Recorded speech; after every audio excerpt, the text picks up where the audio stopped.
Hello friends, welcome back to my channel health is সঙ্গত। বন্ধুরা, আজকে দেখাবো থম্বহব জেলটি কখন, কিভাবে, কোন কোন রোগের ক্ষেত্রে ব্যবহার করতে হয়। তো বন্ধুরা, থম্বহব জেল এটা একটি হেপারিন জেলি, যেটা আমাদের রক্তের মধ্যে ক্লট বা জমাট বাঁধাকে নিয়ন্ত্রণ করে থাকে এবং আমাদের শরীরের কোনো কারণে আঘাতজনিত কারণে অথবা কোনো রকম মারপিট অথবা অ্যাক্সিডেন্টাল কারণে যদি কোথাও কোনো রক্ত জমাট বেঁধে থাকে, সেগুলি কিন্তু নিয়ন্ত্রণ করতে সাহায্য করে বা ভালো করে দেয়। এছাড়া ইঞ্জেকশন দেওয়ার ফলে যে ফোলাভাব তৈরি হয়, অনেক সময় ইঞ্জেকশন চলাচল করতে পারে না বা ফুলে যায়, সেই সমস্ত পেন অথবা সমস্যাকে কিন্তু এটা দূর করে থাকে। এছাড়াও কালো দাগ থাকে পুরনো, সেই দাগ কিন্তু নিরাময় করে থাকে। এছাড়াও বাচ্চা হওয়ার পরে অনেক মহিলাদের যে পেটের দাগ হয়ে থাকে, সেই সমস্ত দাগও কিন্তু এটা তুলতে সাহায্য করে থাকে।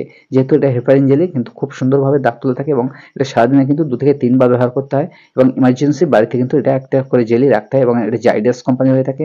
খুবই এটা গ্রহণযোগ্য একটি মেডিসিন এবং উচ্চ ক্ষমতা সম্পন্ন একটি মেডিসিন। এর প্রাইসও কিন্তু খুব হাই হয়ে থাকে।